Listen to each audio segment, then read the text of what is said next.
காதல் மோகினி.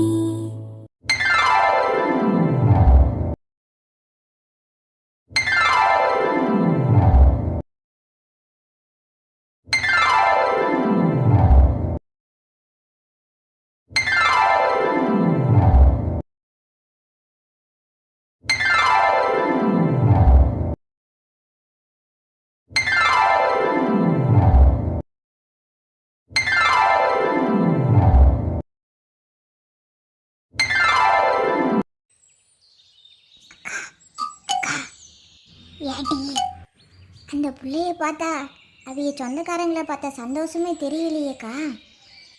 எனக்கும் அப்படி தாண்டி தோணுது. ஆனால் என்ன பண்ணுறது, அவைய தான் அவைய உரிமைப்பட்டவங்கன்றப்போ நாங்கள் என்னத்தை பண்ண முடியும்? ஆமாக்கா, நீங்கள் சொல்கிறதும் சரித்தேன். அந்த பொண்ணோட வாய் தான் நான் போயிட்டு வரேன்னு சொல்லுதே தவிர அது முகத்தை பார்த்தா அப்படி தெரியலையே. ஏதோ பேய் அடிச்ச மாதிரி கலையலங்கள்ல இருக்கு. சரி சரி இருடி, மாமா என்ன சொல்கிறாருன்னு கேட்போம். சரி, நீங்க சொல்ற எல்லாமே சரிதான். ஆனா எனக்கு ஒரு டவுட்டு. இந்த பொண்ணு இந்த வீட்டில் தான் இருக்குன்னு நீங்க கேரளால இருந்து எப்படி கண்டுபிடிச்சி இவ்வளோ தூரம் வந்தீங்க? அது பொண்ணை காணோம்னு நாங்க எல்லா இடத்துலையும் தேடிட்டு தாங்க இருந்தோம். போலீஸ்ல கூட கம்ப்ளைண்ட் பண்ணியிருந்தோம். எங்களோட ஆளுங்க எல்லா இடத்துலையும் தீவிரமாக விசாரிச்சுட்டு தான் இருந்தாங்கங்க. அப்போதான் அவங்க அத்தைக்கு ரொம்ப உடம்பு முடியாம போனதும் மோகனா வந்தே ஆகணுங்கிற நிலைமை. பொண்ணுக்கு ஏதாவது ஆகி அடிபட்டு ஹாஸ்பிட்டல் எதுவும் கிடக்காலோன்னு பதறி போயிட்டவங்க. அதனால தமிழ்நாட்டில் இருக்கிற எல்லா பெரிய ஆஸ்பத்திரியிலையும் மோகனாவோட போட்டோவை காட்டி விசாரிச்சோங்க. அப்போதான் கொஞ்ச நாள் முன்னாடி மோகனாவுக்கு அடிபட்டு ஒரு ஹாஸ்பிட்டல் அட்மிட் பண்ணீங்களாமே, அங்கே போனப்போ அவங்க தாங்க சொன்னாங்க. இம்புட்டு அழகா ஐயா பொய்ய கோர்த்து சொல்கிறாரு பாரு. நேற்று விசாரிச்சுட்டு வந்தது எல்லாத்தையும். நல்ல வேலை, கரெக்டாக சமாளிக்கிறாரு. இல்லைன்னா மாட்டினா சங்குடியோ. இந்த மோகினி பிள்ளை மொழியே சரியில்லையே. கேட்போம்.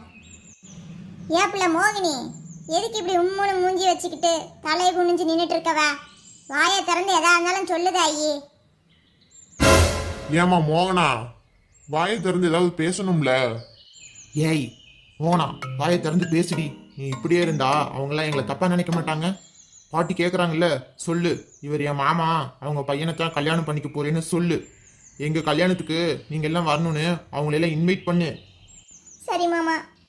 பாட்டி, இவங்க என்னோட மாமா, அவர் பையன்தான் இவர். எங்கள் 2 பேருக்கும் கல்யாணம் நிச்சயம் பண்ணியிருந்தாங்க.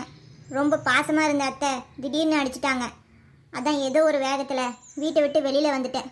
திரும்பியும் போக தெரியலை. போனாலும் இவங்க எல்லாம் என்னை பற்றி என்ன நினைப்பாங்கன்னு பயந்துட்டு அனாதன்னு சொல்லிட்டு இங்கேயே இருந்துட்டேன். இப்போ நான் என் வீட்டுக்கு போகிறேன் பாட்டி. என் மாமா கூட போகிறதுல எனக்கு முழு சம்மதம் தான். இந்த பொண்ணோட பேச்சும் வேலையும் எதுவும் சரியில்லையே. ரொம்ப சந்தேகமாக இருக்குது. இருந்தாலும் அவங்க கூட போகிறேன்னு சொல்கிற பிள்ளைய நம்ம என்னன்னு சொல்லி நிற்க வைக்க.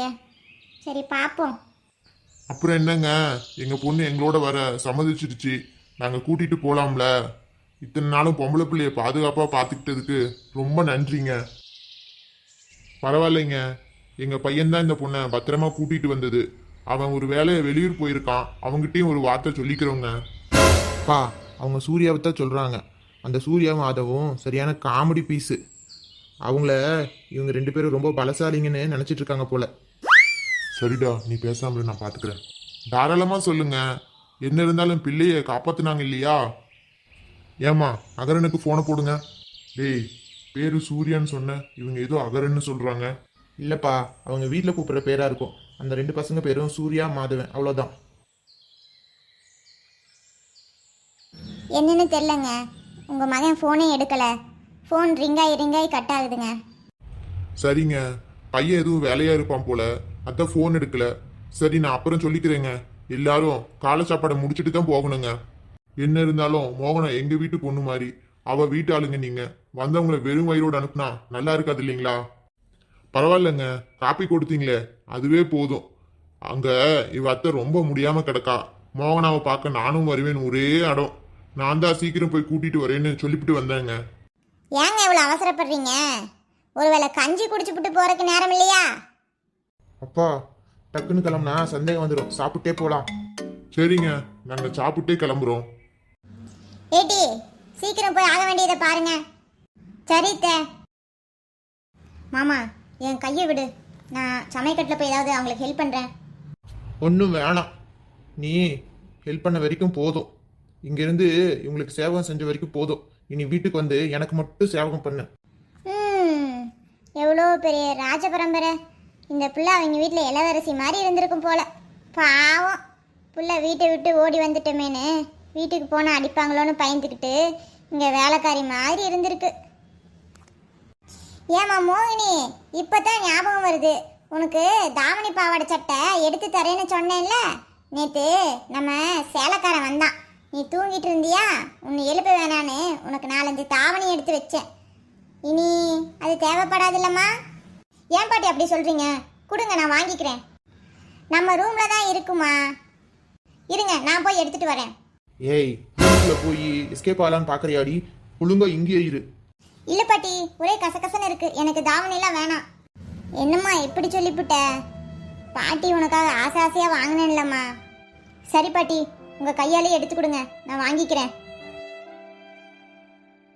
இந்தம்மா மோகனா, இங்கே வா, வாங்கிக்குவேன். ரொம்ப நன்றி பாட்டி. தீர்க்காயுசா மகராசியா இருமா. ஏப்பா தம்பி, மோகினி மாதிரி அழகும் அறிவும் அன்பு நிறைஞ்ச பொண்ணு இந்த உலகத்திலேயே எங்கேயும் கிடைக்க மாட்டா. நீ உண்மையிலே ரொம்ப கொடுத்து வச்சிருக்க. பிள்ளைய ரொம்ப சந்தோஷமா பார்த்துக்கப்பா. உனக்கு ஒரு விஷயம் தெரியுமா? மோகினி அனாதை பிள்ளைன்னு சொன்னவனே வயசு பிள்ளைய யாரை நம்பி எங்கே அனுப்புறதுன்னு இங்கேயே இருக்க வச்சிட்டோம். இவ கூட பழகினதுக்கு அப்புறம்தான் எனக்கு ரொம்ப பிடிச்சி போச்சு. ஏன் பேரனுங்க யாருக்காவது ஒருத்தனுக்கு இவளை கட்டி வச்சிடணும்னு நினச்சேன். கடைசியில் இப்படி ஆகிப்போச்சுப்பா. ஓ, அப்படியா பாட்டி? சரி சரி. வீட்டை விட்டு ஓடி வந்து கொண்டவங்க வீட்டிலலாம் தங்குனா அங்கே இருக்கிறவங்க இப்படித்தான் யோசிப்பாங்க. வா, உன் காலை உடச்சி வைக்கிறேன். அப்பா, ரொம்ப நேரம் ஆகுது, சொல்லிட்டு கிளம்பலாம். அப்ப சரிங்க, நாங்க கிளம்புறோம். என்னங்க இப்பதானே சாப்பிட்டு போக சொன்னோம். இல்லைங்க, நாங்க சீக்கிரம் போனா தான் இவ அத்தம்மாவை பார்க்க முடியும். அவ வேற ரொம்ப கஷ்டப்பட்டுட்டு இருக்காங்க, அதனாலதான். சரி சரி, பார்த்து போயிட்டு வாங்க. மோகனா, இங்க வாமா. ஏப்ல மோகனா, ஏதாவது பிரச்சனையாமா? எதா இருந்தாலும் சொல்லு. உன் முகமே சரியில்லை.